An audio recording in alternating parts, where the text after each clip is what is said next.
Menopause मतलब महिलाओं से जुड़ी प्रॉब्लम, लेकिन ये पुरुषों में भी होती है। जी हाँ, रिसर्च से सामने आया कि केवल महिलाएं ही नहीं, पुरुष भी मेनोपॉज से गुजरते हैं। नमस्कार, मैं मीनाक्षी सिंह। हेल्दी वाइब्स में आज बात करेंगे मेल मेनोपॉज और हेल्थ पर इसके असर की। अपने यहाँ मेल मेनोपॉज को लेकर कोई खास अवेयरनेस नहीं, लोग इसे मजाक में लेते हैं। महिलाओं में तो मेनोपॉज का पता चलता है पीरियड्स बंद होने से, लेकिन पुरुषों में ऐसा कोई सिस्टम नहीं जिससे उनके मेनोपॉज का पता चले। दरअसल मेल मेनोपॉज के सिम्टम्स इतने स्लो होते हैं कि लोग इन्हें नजरअंदाज कर देते हैं। अगर कभी फील भी हो तो स्ट्रेस और एंजाइटी से जोड़ देते हैं, लेकिन जरूरी नहीं कि ये मामला स्ट्रेस और एंजाइटी का हो। मेल मेनोपॉज शुरू होता है 40 से 60 के बीच। शुरू में थकान और लो एनर्जी फील होती है।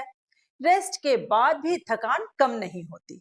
मूड स्विंग्स, कभी चिड़चिड़ाहट तो कभी टेंशन, कभी एंजाइटी तो कभी डिप्रेशन। पेशेंस कम हो जाता है।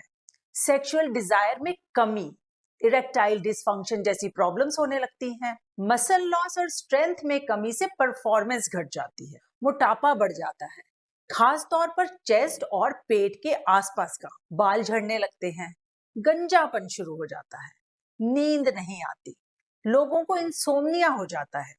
याददाश्त कमजोर होने से छोटी छोटी चीजें भूलने लगते हैं, काम में फोकस नहीं कर पाते। कुछ लोगों को तो बहुत गर्मी या पसीना आने लगता है, यानी हॉट फ्लैशेस। चाहे मेल हो या फीमेल, मेनोपॉज आता है एजिंग के साथ, हार्मोन्स कम बनने यानी हमारे एंडोक्राइन सिस्टम के वीक होने से। लगभग 30 के बाद मेल हार्मोन्स टेस्टोस्टेरोन हर साल 1% कम होने लगता है, जो नेचुरल है, और बॉडी पर इसका कोई खास असर भी नहीं होता।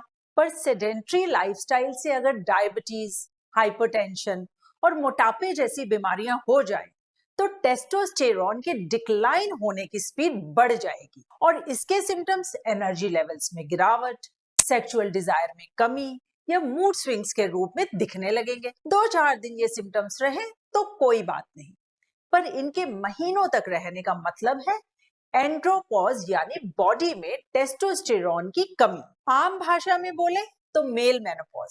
सेहत पर मेल हार्मोन्स की कमी का असर दोनों तरह से नजर आता है, चाहे वो फिजिकल हो या इमोशनल। लो स्पर्म काउंट और इरेक्टाइल डिसफंक्शन जैसी प्रॉब्लम्स हो जाती हैं। मसल लॉस के साथ बोन डेंसिटी घटती है। Result osteoporosis. ऑस्टियोपोरोसिस आया तो घुटने खराब, और तो और पेट और कमर पर फैट बढ़ने लगता है। कुछ लोगों के तो ब्रेस्ट टिश्यूज बढ़ जाते हैं, यानी बॉडी शेप भी खराब। और सबसे खराब इफेक्ट तो नजर आता है हाइपरटेंशन, डायबिटीज और हार्ट रिलेटेड बीमारियों के रूप में।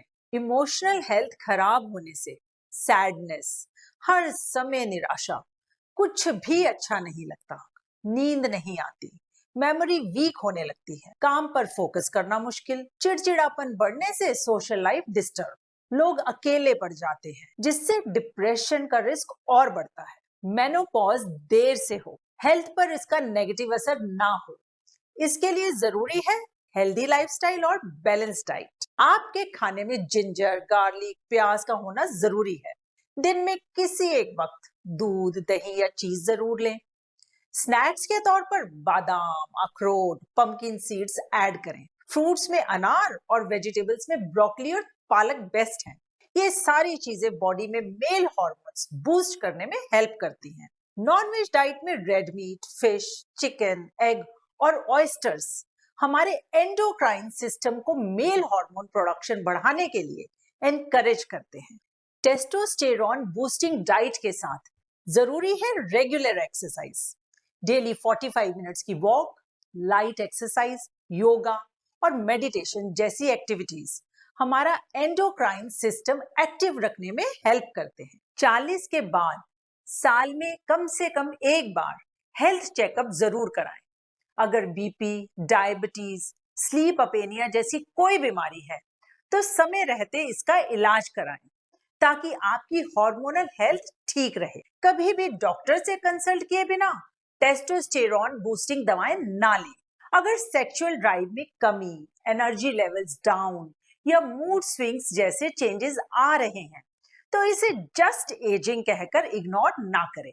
इसके बारे में खुले दिमाग से सोचें और डॉक्टर से कंसल्ट करें ताकि आपको मिले एक अच्छी, हेल्दी और लंबी जिंदगी। उम्मीद है आज की जानकारी मेल मेनोपॉज के बारे में सही समझ बनाने में और इसका असर कम करने में हेल्प करेगी।